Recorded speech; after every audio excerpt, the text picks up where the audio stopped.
नमस्कार। आज हम एक बहुत ही जानी मानी कहानी पर बात कर रहे हैं। भागवत पुराण से ली गई है ये। सुदामा और कृष्ण, एक अनूठी मित्रता। हाँ बिल्कुल, ये कहानी हम सब ने कहीं ना कहीं सुनी है। ये कहानी है दो बचपन के दोस्तों की। एक सुदामा जो मतलब बहुत ही निर्धन ब्राह्मण है, और दूसरे हैं श्री कृष्ण, द्वारिका के राजा, ऐश्वर्यशाली। हाँ, और सालों बाद जब वो मिलते हैं, वहीं से कहानी का कह सकते हैं दिल शुरू होता है। सही कहा। तो चलिए देखते हैं कि ये कथा हमें दोस्ती, विनम्रता और ये जो सामाजिक हैसियत होती है, उससे परे मानवीय रिश्तों के बारे में क्या सिखाती है। हाँ, इसमें कई परतें हैं। कहानी शुरू होती है सुदामा की गरीबी से। बहुत तंगी है, बड़ा परिवार है।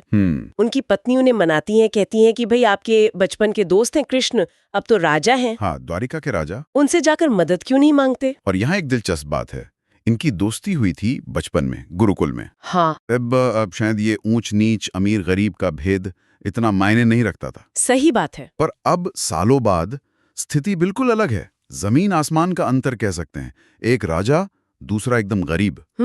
तो इसी पृष्ठभूमि में उनका दोबारा मिलना जो है, वो कहानी को और मार्मिक बना देता है। बिल्कुल। तो सुदामा वो थोड़े हिचकिचाते हुए निकलते हैं द्वारिका के लिए। हाँ, संकोच तो होगा ही। और उपहार के नाम पर क्या ही था उनके पास, बस मुट्ठी भर चावल। हाँ, वो भी एक पोटली में छिपा कर ले जाते हैं। छुपाकर। और फिर देखिए कृष्ण का व्यवहार। जैसे ही उन्हें पता चलता हाँ, है ये हिस्सा बहुत सुंदर है। हाँ कि सुदामा आए हैं, वो अपना राजपाट सिंहासन सब छोड़कर दौड़ पड़ते हैं, बिल्कुल द्वार तक जाते हैं। द्वार तक। हाँ। सुदामा को गले लगाते हैं, महल में लाते हैं और बड़े आदर से अपने आसन पर बिठाते हैं। सोचिए जरा, सारा दरबार हैरान कि एक राजा एक इतने साधारण दिखने वाले व्यक्ति के लिए इतना सम्मान, ये उस समय के हिसाब से तो बहुत बड़ी बात थी। बिल्कुल। और फिर वो चावल की पोटली वाली बात। हाँ, कृष्ण का उन चावलों को मांगना और फिर उन्हें इतने चाव से खाना। जैसे कोई अमृत हो। हाँ बिल्कुल। ये सिर्फ खाना नहीं है, ये दिखाता है कि कृष्ण के लिए उस भेंट की कीमत क्या थी। कीमत पैसों में नहीं, बल्कि उसके पीछे जो भावना थी, सुदामा का जो प्रेम था, वो सबसे ऊपर था। सही कहा।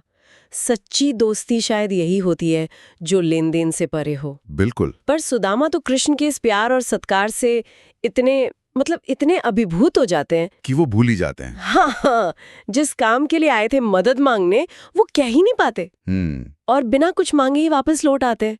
ये थोड़ा अजीब नहीं लगता? अजीब लग सकता है, पर यही तो रिश्ते की गहराई है। अच्छा, कैसे? कृष्ण वो बिना कहे ही समझ गए। आप ये कह रहे हैं? हाँ, उन्हें पता था सुदामा की जरूरत क्या है, उनकी हालत क्या है। ये सच्ची सहानुभूति है, एक तरह की समझ जो शब्दों से परे है। ये मुमकिन है? ये कहानी ये सवाल उठाती है। बिल्कुल। और इसका सबूत तब मिलता है जब सुदामा अपने गांव वापस पहुंचते हैं। हाँ, वो तो एकदम चौंक जाते होंगे। बिल्कुल। जहां झोपड़ी थी, वहां एक आलीशान महल खड़ा है। वाह। परिवार अच्छे कपड़ों में है, घर में हर तरह का सुख साधन है। कृष्ण ने सब इंतजाम कर दिया था। हाँ, बिना जताए, बिना एक शब्द कहे। ये दोस्ती का समझने का एक चरम रूप है। और देखिए, हमारे श्रोत में इसका एक आध्यात्मिक पहलू भी बताया गया है। अच्छा, वो क्या है? श्रोत में ईश्वर के गरीब निवाज रूप का जिक्र है। वहां शिव बाबा शब्द का प्रयोग है। और कहा गया है कि सच्ची निस्वार्थ भावना से ईश्वर की सेवा में अगर एक पैसा भी लगाया जाए, हाँ, तो वो कई गुना होकर वापस मिलता है। श्रोत में इसे पद्मापदम गुणा रिटर्न कहा गया है। पद्मा पदम गुना, यानी बहुत ज्यादा। हाँ, बहुत ज्यादा।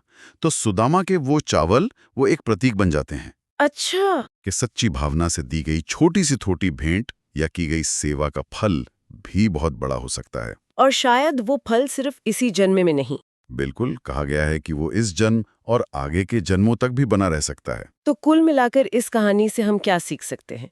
ये हमें निस्वार्थ दोस्ती सिखाती है, विनम्रता, विनम्रता का महत्व, और शायद सबसे बड़ी बात, बिना कहे दूसरों की जरूरत को महसूस करने की, समझने की शक्ति। सही कहा। कृष्ण का जो व्यवहार है, वो दिखाता है कि पद, पैसा, हैसियत, ये सब मानवीय रिश्तों और भावनाओं से ऊपर नहीं है। बिल्कुल, भावनाओं का सम्मान सबसे पहले। हाँ, और अंत में एक विचार सोचने के लिए। बताइए।